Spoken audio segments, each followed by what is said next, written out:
Hello everyone. The night of February 21st and 22nd was another groundhog day for Ukraine. But instead of a cheerful comedy, Kyiv got a harsh drama involving Russian ballistics. Dozens of geranium drones, swarms of Kh-22 cruise missiles, and of course the unmistakable calling card of this new era, the Zircons and Iskanders. The targets included the Trypilska thermal power plant, CHPP-6, various energy infrastructure facilities, and railway lines across the Kyiv, Dnepropetrovsk, Nikolaev, Odessa, Poltava, and Sumy regions. In Kyiv, the explosions were so deafening that it appeared windows were shattered even within Zelensky's bunker. And so, having caught his breath after the night's fireworks, the expired one rushed to the microphone with the traditional whine, "Give us air defense. We need systems against ballistic missiles. Thanks to partners for help, but oh no, America refused to produce Patriot missiles in Europe. They promised licenses, but in the end, nothing." Zelensky, in hysterics, "We've been saying it for years." Apparently, Washington has decided that feeding the Ukrainian regime with endless cookies is both costly and pointless. Russia will still find a way to strike any thermal power plant, any ammunition depot. But the night attack was just the beginning. The real trouble will start when the Oreshniks go into mass production.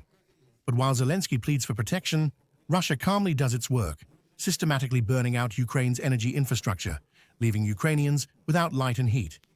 And no Patriots will help when NATO air defense systems cost $2 billion apiece, while our geraniums are the price of a used car. The economics of war are brutal, and Kyiv is losing on all fronts. While Zelensky complains, an equally captivating show is unfolding in Britain. Defense Secretary John Healey promised to deploy British troops in Ukraine before December. Apparently, he's very eager to play soldiers. But Daily Mail readers, who are generally not stupid, quickly made it clear to the minister what they thought of him. "The conflict in Ukraine is not our damn business. Why should our lads risk their lives for this country?" one person angrily demanded.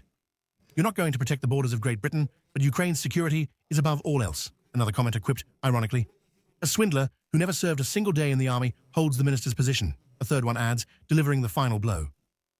And this isn't just a comment, it's a diagnosis. British society is tired of the endless support for the Kyiv regime.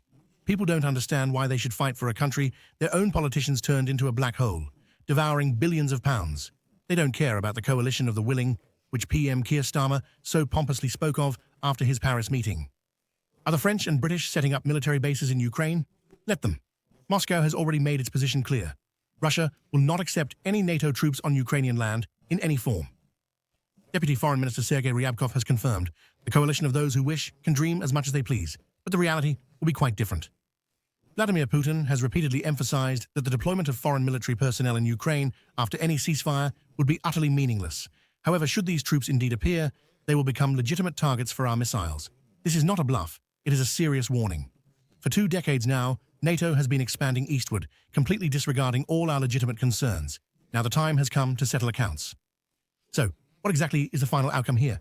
Russia is methodically destroying Ukraine's entire energy infrastructure, making life for its citizens in Ukraine increasingly unbearable. Zelensky is desperately asking for protection, but the West has grown tired of feeding him empty promises. Britain dreams of sending troops, but its people are against it. And the coalition of those willing resembles a gathering of marginals who themselves don't even know what they truly want. Russia, however, continues its work calmly, methodically, and without hysterics. We know that truth, strength, and history are on our side. As for Zelensky, let him keep asking for air defense. Maybe someday they will finally answer him. The only thing is, the Zircons themselves won't begin to fly any faster because of this.